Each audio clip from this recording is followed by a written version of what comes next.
Blockbuster, the winner of Adweek's Creative Podcast of the Year, returns. Film is a hobby, not a career. I know, Dad. James Cameron? James Cameron. A movie for your ears. James Cameron. What, me? No. This isn't what I envisioned. It's a bad idea, okay? About the world's most ambitious filmmaker. It has to be perfect. Just say, I'm the king of the world. What? Why would I yell that? Blockbuster. Get it wherever you get your podcasts.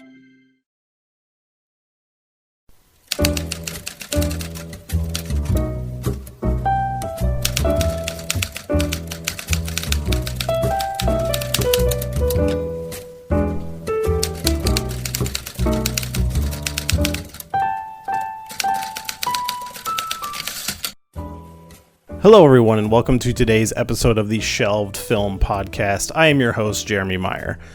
So today we have another interview featuring someone who I personally reached out to just because I had a massive interest in this project, especially because I covered several scripts kind of related to it on the show recently.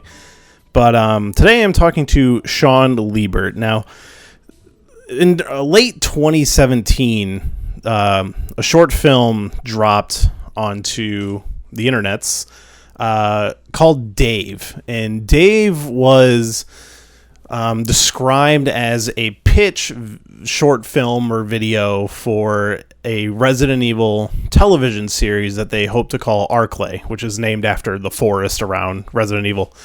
And it was really, really good. I really enjoyed it. It, captured my imagination, and, I always wanted to kind of know more about it. So, I decided to, I looked up, the credited director, writer, like one of the writers and creators of, the film. And, I just like, hey man, do you want to come on the show and kind of talk about it? And he was kind enough to take the time to come on our show and just talk about this short film that he made and kind of what, their plan was, their goal was, and, just kind of talk about how the whole thing came to be about in general. And I think it was a really fun conversation. So that's going to be coming up next. But first, we got to get all the business out of the way. First off, I do want to shout out, we have 3 awesome new t-shirt designs on our Below the Collar store, which you can find at Below the Collar. Search for the Shelved Film Podcast. Also, the links to it are pinned in the show notes and on the Twitter and on the Instagram. So, it's really easy to find your way to the show. But we have 3 new t-shirts, and you can see them on the Instagram that are inspired by like famous movie titles, but, have the title treatment of the podcast. So I definitely recommend checking those out. And if you want to pick one of those up, that's the best way to support the show. As always, you can also check out our Patreon at patreon.com/shelved. Where you can, become a patron for your chance to be on the show. And, we recently redid all the rewards. Definitely want to check that stuff out. And also, you can follow us on our social medias, which is at Shelved Podcasts on Twitter and Instagram. And as always, you can email the show at shelvedfilmpodcast@gmail.com. For any questions or promotional stuff, you can check that out. Without further ado, here is Shawn Lebert with our discussion about his short film, Dave.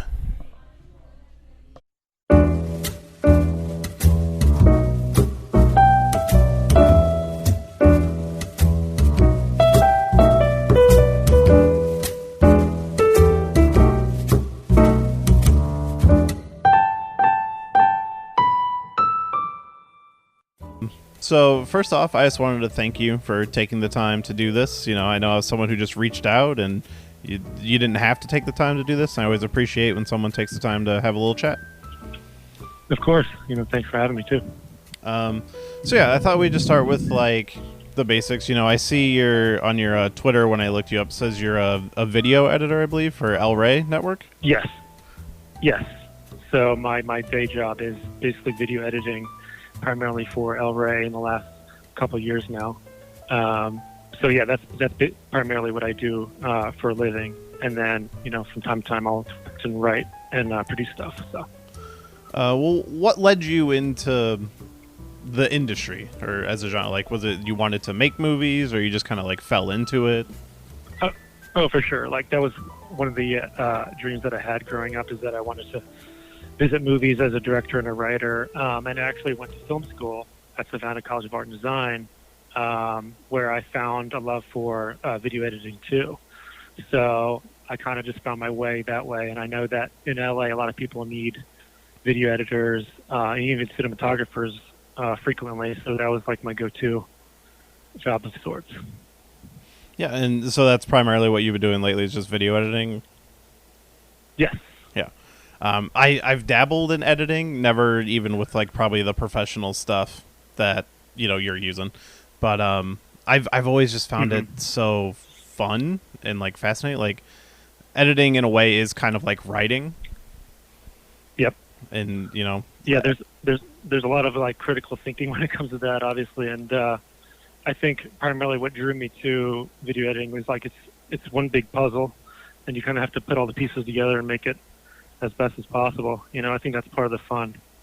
So yeah, like I've always heard it described as, especially for people who kind of like write and edit their own stuff, is like, oh, writing it is one thing, but editing it is like your chance to rewrite it. Oh, absolutely. Yeah, I mean, a lot of the saying is like when you're writing, you're basically rewriting is writing. And all the layers that follow and the drafts that follow suit as well. But usually it all comes together in the editing. So whether or not the producers or directors actually know or have a clear vision about what they want, it comes down to the communication between the director and the editor and how to get it the best way possible. So that's where it lies. Yeah. Yeah. So what kind of brings us here today is, I have a very specific interest in something that you worked on, in the way it fits into a world at large, which is you made a short film, which the release date is listed as 2017. Is that when it originally was pushed out into the public? I believe it was. Yeah. I don't recall off the top of my head, but yes. So it was a short film called Dave, and I first stumbled across it on like IGN, which is a website I visit very frequently, and it was they build it as a pitch for a Resident Evil television show. And so I was like, okay. So I immediately jumped into that because Resident Evil for me is I'm a big video game player. Resident Evil is actually in my like top 3 video games of all time. So I sat down and watched it, and something struck to me, a conversation I had, and I had messaged you about this before the show, and I don't know if it was even you or not, but I remember stumbling across somebody talking about this exact idea on the internet. Specifically, it was like somebody saying they were working on a Resident Evil project of a journalist investigating Umbrella, and like there are elements that they said sounded similar to what was eventually in this short. And at the time, I was like, I was like a dumb kid, and I was like, "Oh, well, that sounds stupid," just because like it didn't sound like the games, Yeah. And then this short, when the short came out, I watched it, and I was like, "Oh my god, this is great! Like this is awesome! I want this! I would love for this to be a show." And then I remembered that conversation. I was like, "Oh man, I hope I wasn't shitty to somebody who worked on this." No, I don't recall writing those words or having any kind of character when it comes to journalist point of view. But it's interesting how people in the world, have similar ideas, and it's like a zeitgeist of things that kind of come together, and it's like impactful messages when it comes to like Resident Evil as a franchise. And I think that's what feels so timeless about that series is like, not only is it great in its own way with what the story is, but then you have like all these fans that have like a similar approach to ideas and style and atmosphere that they want, that they generally want for Resident Evil, and it's a surprise to see like how a lot of people have a similar approach. Yeah, and like Resident Evil is interesting in the sense that, so by 2017, I believe all 6 of the live action movies had already released. I think the last one might have come out in 2016. And I follow this stuff very closely, and as I said, being a fan of the Resident Evil franchise, I've seen all the movies, and I kind of have a love-hate relationship with the movies. Absolutely. I kind of enjoy them for what they are. Some of them are better than others, and but it's always been that like, Mhm. like it wasn't the story that I remember from the games, and I always kind of look back on that now of like, well, that's kind of a short-sighted way to look at it. Like, you can tell similar stories. Like, it doesn't have to be the same story. People can make it their own. And honestly, this short is kind of what changed my mind about that. Yeah, I think it's interesting because as a game, and I'm a fellow player. Like, I love Resident Evil 2, and going through the years of like even attempting to adapt it to the screen, I think there's a lot of creative like justices that you have to like depart from to make it to change and to alter and to adapt and to make things more interesting for the structure. Because as a game, I mean, I'm sure you understand, like, as a player, even though you're controlling a character, you're really ultimately going from point A to point B, and the journey is really about you as a player, as opposed to mostly what the character is experiencing. Yeah. So I think even adapting like Resident Evil 1 and just like these characters going through a mansion, it's hard because you can't just have a movie as it is of like Jill just going from the dining room to the garden house or whatever like that. You have to have like character involvement and like back and forth, and where's the contrast and where's the dilemma. So I think that's what is interesting and very difficult and a very big challenge for games to be translated into movies and TV shows, is you have to like really do things differently, but you have to do them well.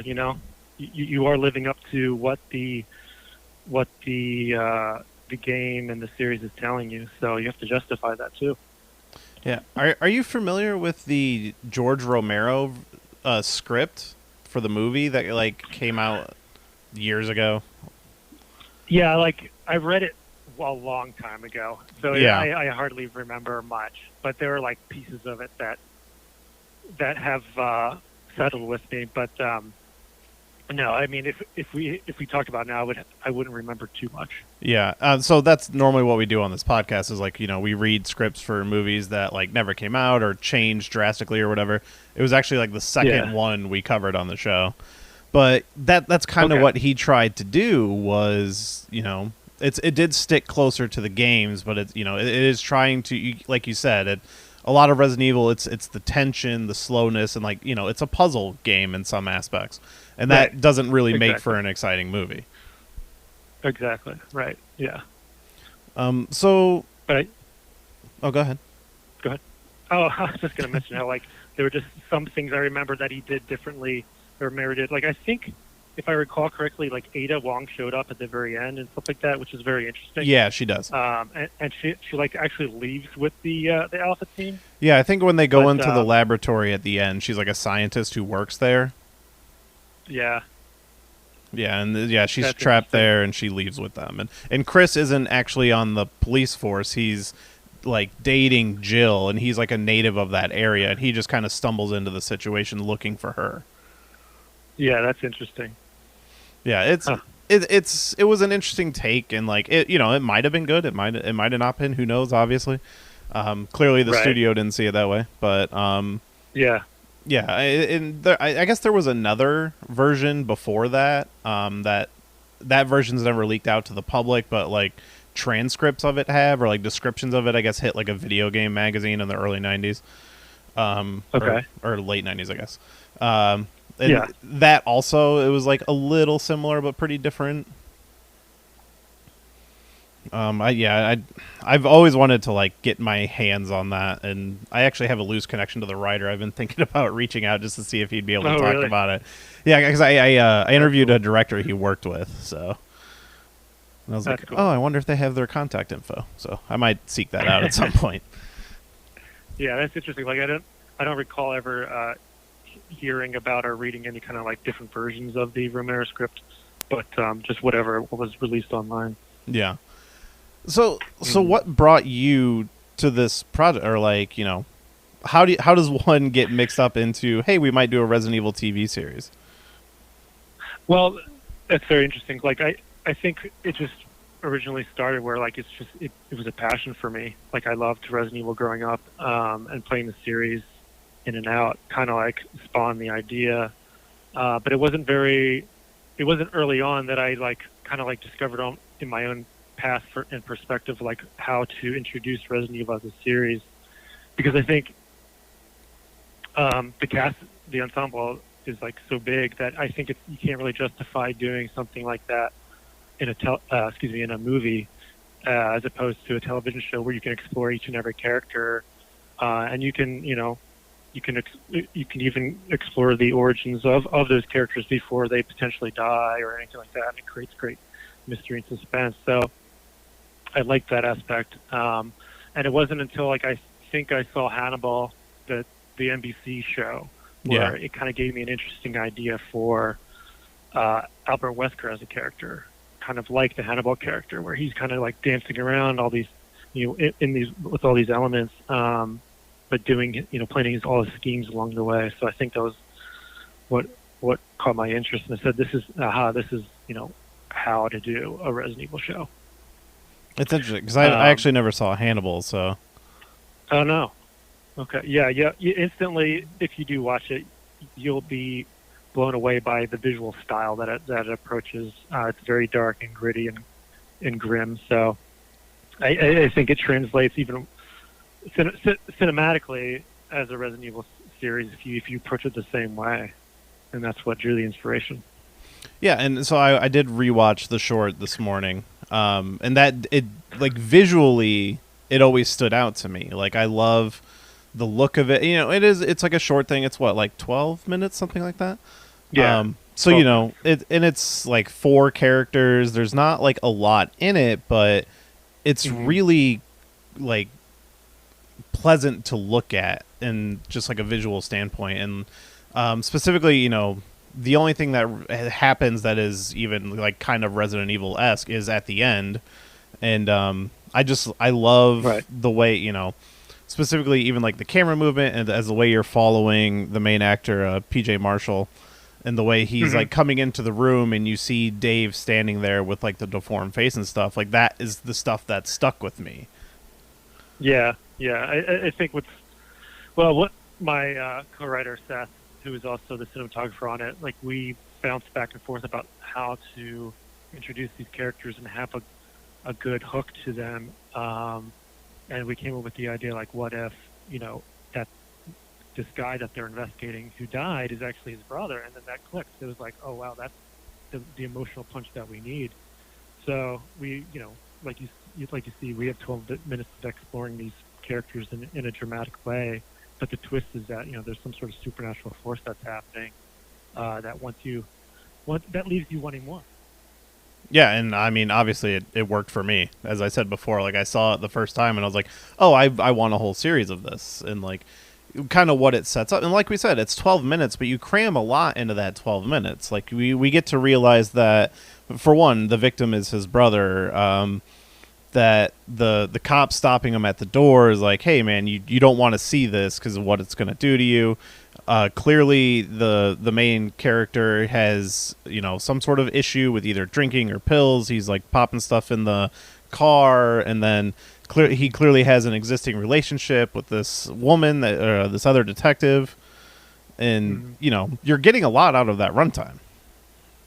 Oh yeah, for sure.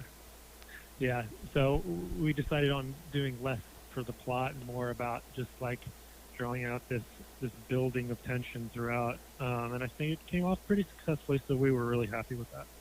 Yeah. So what was the discussion about in a series like with was this pretty much like these characters? Was that what you were aiming for, or is this just more of like a proof of concept or tone?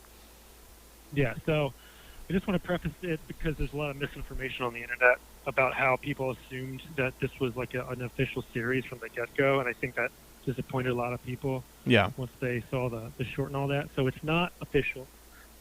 It's a proof of concept that we were hoping to pitch to see if they would, give us a thumbs up and green light it, but didn't happen to be that way. So, sadly, but as it is. And if you've been following, all the information that was online, it's like I wanted to do a detective story because I wanted to see, and if it actually successfully went into the direction of Resident Evil officially, that I would want to see the woods, and the woods are a huge aspect to this world that, to me, frankly, we hardly get to see. I mean, we're submerged in the first game, but most of the time we're in this mansion. But I think there's just so many stories to tell in the woods that unfortunately we just don't get a lot to see. So I thought it would be a great origin story to go there. And going back to the actual introduction of Resident Evil 1 about how there were bizarre murders taking place, I was like, okay, so I would love to see those. I would love to see the bizarre murders. So in a way, it's a prequel. You know, it would have been a prequel, but it would have been leading up to all those cool events that happened in the series. But it starts with a detective who just stumbles upon those said bizarre murders. And I've, as a fan of like detective stuff, like that interests me greatly. But you're right, like in even in the first game, and then in some of the other ones where that have kind of revolved around the events of the first game, the woods is like you're there for about 30 seconds. Right. You know, it's the opening scene in the video game, but you know there is that opening cutscene where they're explaining like, oh, there's been all this stuff going on. And, you know, obviously somebody would have to be looking into that stuff, you know?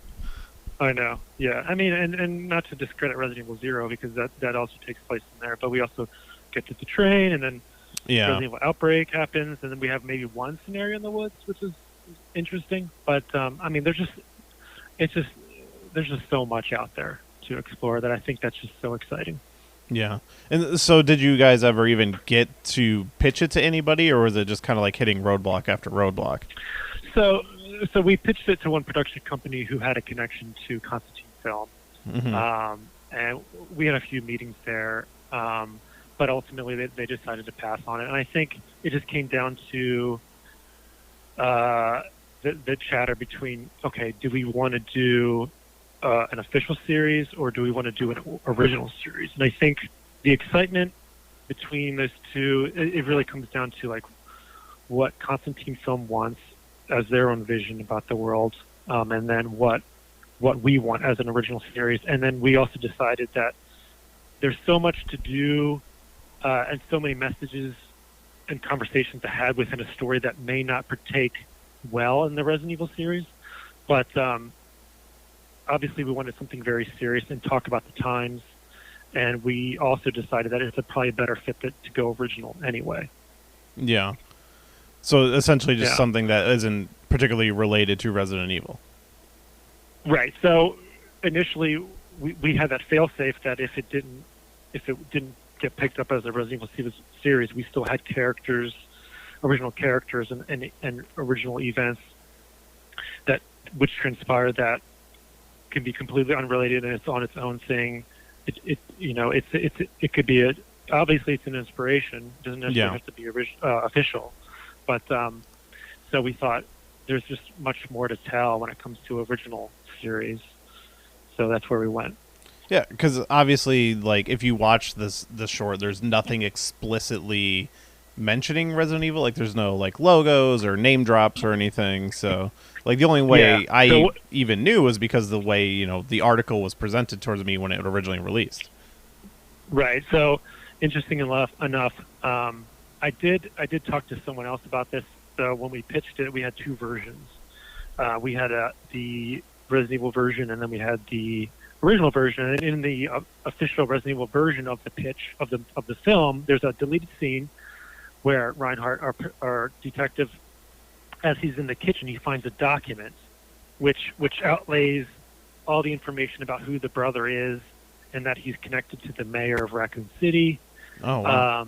And that he's involved with the actual development of stars. So that would have been an exciting thing had it gone that way, but ultimately we just had to cut that out. Oh, man, that sounds awesome. It's cool. It's so disappointing to hear that, like, it just didn't happen, you know? Right. And you never know, like, things could change. There's never, like, an official, like, no. But the way it is right now, it isn't happening currently. Yeah. And are you familiar with, like, it was reported a while ago, I don't even know if it's still happening, that Netflix was apparently doing a show? Yeah, I've been hearing the buzz around that, and right now I think, as far as I know, it looks like they're just rumors. Yeah. That, someone is cobbling up, because I would imagine right now, by this point, I think that information was like released last year. I could be wrong, and that it was said that Netflix deleted it from their website, but like I don't know how often that happens with any of their series. So like it just sounds like someone said this, and then this got caught into a website, and that's what caused that whole surface of this information. So as far as I know, I mean, obviously they wouldn't come to me about official information. Yeah. But it seems like it's just rumors. Yeah, I as far as I know, the only official announcement was that they were pursuing an idea, and they gave a synopsis of what their idea was about, which was something about some small town that's caught in between two major cities that is tied to Umbrella or something. And I have a script that was sent to me by a friend that is allegedly of a pilot episode, but I have no way of knowing if it's even legit or not, the way this stuff circles online, Right. But yeah, I did read through it, and I was like, oh, this is interesting, Mm-hmm. But I didn't hear that. That's interesting. But yeah, as far as I know, there's nothing official. So. Yeah. Honestly, and not even just because I'm talking to you, but how I honestly feel like your short was a more interesting concept to me than what I read. Mm-hmm. But, again, still, it might not even be anything legit. So.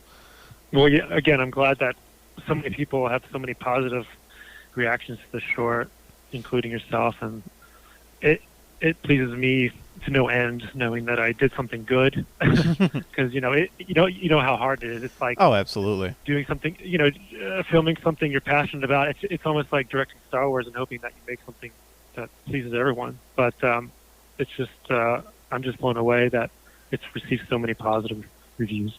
Yeah, and I definitely think you should soak it all in, because I think it is really great. And did you get a lot of response when it came out? I know this is me years later, hey, I want to talk to you about it, but what was the initial reaction? I mean, the reaction was just above and beyond. Like I said, there was nothing but positive.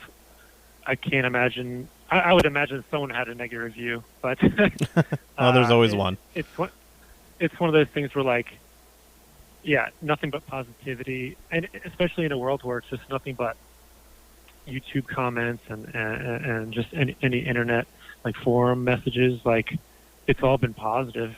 People have, personally directly messaged me about how happy they are with it, and is it becoming a thing? Is it real? It's nothing but great news about it. So I'm more than happy. Yeah. And so did you guys just make it on your own? Was it just we got the resources, we can put together the money, let's just do it? Yeah, it was basically that. It was I want to do this, let's try it. It's kind of like a gamble, but it was worth time and effort. So and just regardless of whether or not it's been picked up, it's something that's, for me, kick-ass, and I'm happy to put it on my reel and say this is what I can do. It's it's just another thing. So I'm happy about that. Yeah, I mean, it's awesome, and it's just another testament to hey, just because I get questions every now and then because it's like a screenwriting based podcast most of the time. Mm-hmm. People have asked me how do I write a screenplay or whatever, and it's and I do my own writing and stuff, so I have some knowledge, but who am I to tell anybody anything, but I'm it's just do it, that's kind of the only advice I can give people. It's here's some books I can recommend and blah blah blah, but there's no easy way to do anything. Just go do it, just go try. I know it's a big challenge, because people think they have to go through all these different things. It's good, yeah, you can go to film school, you can, yeah, but you don't have to.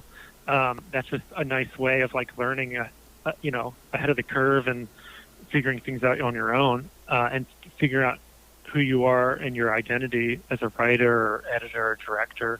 But I mean, as far as I know, I think even Christopher Nolan didn't like go to film school. He just started shooting stuff, and you know, and then Sundance picked up his was it short? No, it was just like I think it was like a 70-minute following film that he made, and Sundance picked it up, and then that's where he started. So all you have to do is just, you know, open that document and start writing it. It's a huge undertaking, but hey, you can't be taught any other way than figuring out your own and yourself and your identity. So yeah, and that's actually a good point when you say yourself and your identity, because one of my favorite pieces of advice is create the thing that only you could create. Like, you know, and you know, it's just a more complicated way of, like, you know, putting your own voice on something. Yeah, exactly. So, like, you know, as the saying goes, write what you know. And then some people say write what you don't know, which is a little bit harder, but I think you have to at least write what you know first before you can get to that next step. Yeah, like, for me, the first time I heard somebody say it like that, I was like, oh, okay, that kind of makes sense. Like, because when I do my own stuff, I'll find myself fumbling, but then putting it through that lens is like, oh, like, what is, like, anybody can write an action movie. What can I say about my action movie, you know? I know. It's like you go through your lifetime seeing all these, like, really bad movies and be like, I could do that. And then you start writing, and it's such a challenge in itself. And then you get self-conscious, and then you start rewriting it, and then you realize you're just like a slop of words. Yeah, it's a challenge. So I admire even the bad ones that get made. They still get made. Yeah. So. And, you know, how many people can say that, you know, even if you make something and it's bad, it's like, hey, I made that. I at least did it. Maybe the next one will be better. Yeah. No, sorry, go. No, go ahead.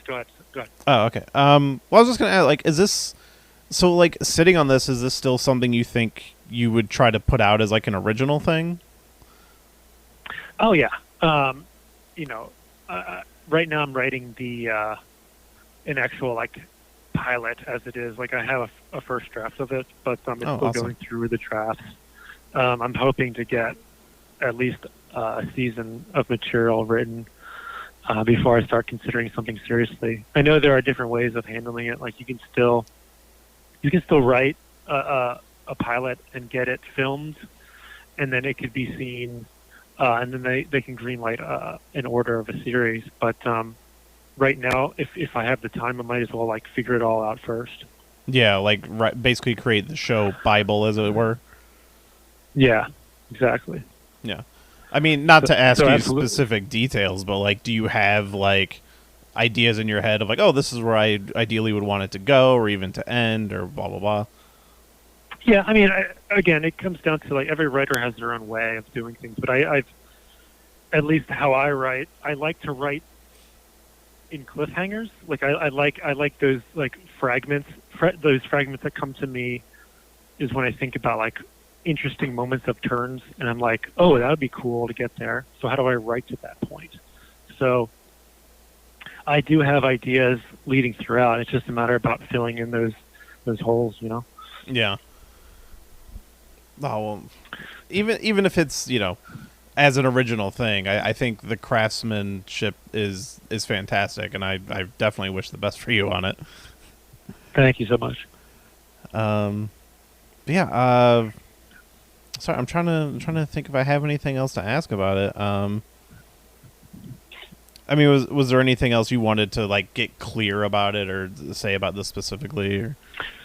I think I did mention that it wasn't an official thing. It was just like a proof of concept, and it was in the pitching stages. Let's see. We talked about the pilot. I mean, did you actually play the little Grim Rasputin is Dead game that we had online by chance? Oh no, I noticed that at the end it was like the website that's posted at the end, right? Yeah, I did not go look at that. I did not realize what it was. Okay, so it's just like a little thing, like something that I love, like those ARGs or like adding continuation to the stories that are in between, So it's Yeah. like, it's a little thing. It's not long or anything, but it's more of an interactive thing that kind of like appreciates video games and like it there's nothing more you can really say about it, but experience it yourself and get back to me and see what you think. Yeah, I'm definitely actually going to go check that, because I actually recorded 2 podcasts today, and I had to watch a movie immediately after. So like I finished the short, and then I just rolled into the movie. So okay, I did notice that. I was like, oh, maybe it was just like your guys' like production website or something. But now I'm going to go check it out. Yeah, check it out, man. All right. Well, yeah. I figured this would be like a little bit of a short conversation. It's a short film, but I definitely want to thank you for taking the time to come talk about this. Absolutely. I want to give it a shout out just to have more people check it out, and hopefully that helps you later down the line when you go to do something more with it. Thank you. I really appreciate that. Is the Vimeo release the official place to be looking at it? Yes. Yeah, I want to make sure I'm directing people to the right one. So. Yeah. So there's that, and then a last little nugget, but it would be great. I mean, we have an idea for like a Dave 2. Oh, really? Yeah, of where it can go, but nothing's been written yet. It comes down to like where we are, and right now we can't film anything, so yeah, it's hard. So I'm writing a pandemic within a pandemic, so it's like oh, what's that like? So, yeah, I know. So, I mean, of course, like where we are with the times right now, it's inspired me to like add elements of like how things are right now to like a series and where that go, like because we were talking about like zombies and how like, but a lot of the films are very saturated with like zombies now, and have been for so long, that we kind of want to depart from that potentially and say, what about a different kind of zombie? So, I mean, it's definitely an interesting way to take it, because, I mean, yeah, like, once The Walking Dead happened, it was almost like, all right, guys, the moratorium on zombies, it's like, we got it handled. But now it's more about what can you do with it that's different, Right. And, yeah. So, for me... I was going to say, like, if zombies are checkers, what is the zombie version of chess? And that's what we're trying to figure out right now. So it's fun. Yeah, and doing that as like a police procedure or like a police investigation story like that, I'm so in for that. Cool. Yeah, because I mean that's pretty much smashing together 2 of my favorite genres. So. Yeah, I mean I love it. I just feel like it's necessary to go there. So. Yeah. We'll see what happens in the future. Yeah, I mean that's when I've written a couple shorts, and that's one of my like writing exercises. I like to take 2 genres and just like, okay, how do I put these together, even if they don't seem like they go together? Like, right. Like I did it's always good to break those kind of rules, Yeah, like I did a spy and a horror movie together, and I was like, oh, that was kind of fun. Oh, you did? Yeah. So it was just like a little 10-minute thing. Okay, so you just written it, or you didn't film it, right? You just no, I've just written it. Okay. It's like a spy horror thriller type thing. That's cool. Yeah, I have like a I am aspiring, as some would say, but okay. I also hate that term. Like another piece of advice right. I saw once is somebody's like, never call yourself an aspiring writer. If you write, you're a writer. Like it doesn't matter right, if you've exactly. had anything made or published or whatever. So. I try not to say that anymore, but like I work on stuff. I have not had anything ever made, but I have some connections and somebody willing to help me when I get something ready. But obviously nowadays it's hard to do anything. So yeah, I mean, and then also a lot of people in this industry, they say what they are when they really aren't anyway. Yeah, so it's like, oh yeah, I'm a writer, but then don't write. So how do you say you're a writer? Basically, you're saying you're an aspiring writer. You just don't put the word aspiring. Yeah. So. Yeah, I totally understand that. Yeah, but it's, I'm at least working on stuff like every day to some degree. But that's good. Yeah. That's real good. But all right, well, thank you for sitting down and having this conversation, and I hope to hear more from you. Thanks so much. It's been a pleasure. Yeah, and I hope to hear more from it too. And we'll see where it goes. Yeah, I mean, I don't know if you have anything to promote. I don't know. I mean, I definitely want to promote the short film, Dave, on your Vimeo channel. I'll have it in the show notes so people can just click on it. So, Yeah, the Dave Short. Feel free to follow me on Twitter. Like I interact with everyone that I can. So don't be afraid if you have any questions. Yeah, I am open. that's how we put this together, actually. So, yeah. All right. Well, that's it. Yeah. Thanks a lot, man. Thank you. Good luck in the future. Thank you, and you too. All right. Thanks. All right. Take care. You too. Bye. Bye.